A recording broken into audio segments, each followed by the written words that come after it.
Hujambo na karibu tena mtazamaji wa The World News katika kipindi hiki cha ulimwengu wa siasa, na wakati huu tunaelekea huko New Delhi nchini India, ambapo taifa hilo limekutana na ugaidi ambao ni wa kikatili sana, na ugaidi ambao mashambulizi yake katika eneo la Jammu na Kashmir nchini India imesababisha vifo vya takribani watu 25 na wengine 20 kujeruhiwa.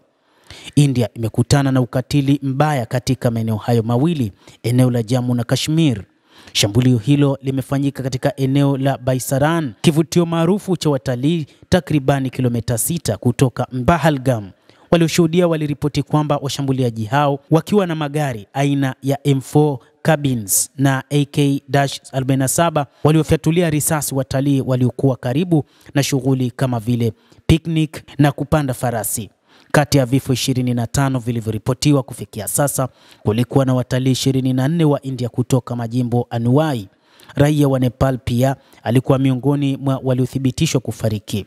Waliojeruhiwa ni pamoja na watu kutoka Gujarat, Tamil Nadu, Maharashtra, ambapo shambulizi kuu la mwisho kwa wageni huko Kashmir lilikuwa mnamo Juni mwaka 2024. Wakati lilikuwa limebeba mahujaji wa Kihindu, lililengwa na magaidi na kusababisha gari hilo kuanguka kutoka katika korongo na kusababisha vifo vya watu 9 na kujeruhi wengine 33. The Resistance Front, kundi la wanamgambo lenye mafungamano na kundi linalopigwa marufuku la Lashkar-e-Taiba lenye makao yake nchini Pakistan, limeripotiwa kuhusika na shambulizi hilo la hivi punde zaidi. Kuzima mashambulizi nchini humo kunazingatiwa katika maeneo ya Jammu na Kashmir, lakini kumekuwa na maandamano kutokana na mashambulizi hayo katika kipindi hiki.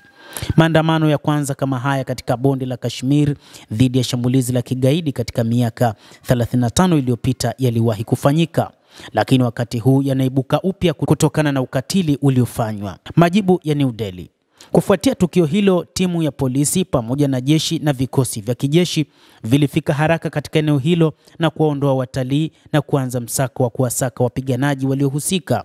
Hili ni shambulizi la kwanza la watalii katika eneo hilo.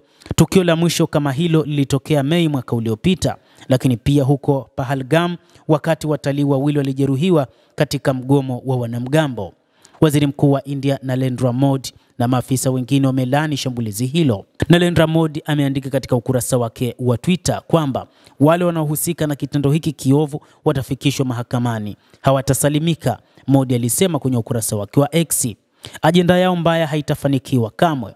Azimio letu la kupambana na ugaidi halitetereki na litaimarika zaidi, anasema Narendra Modi, waziri mkuu wa India. Mtazamaji, endelea kutufuatilia, lakini usisahau kulike, usisahau kucomment, kadhalika na kusubscribe channel yetu hii upate habari hizi kwa mapana hapa The World News. Naitwa Adam Hussein, endelea kuwa nasi wakati wote.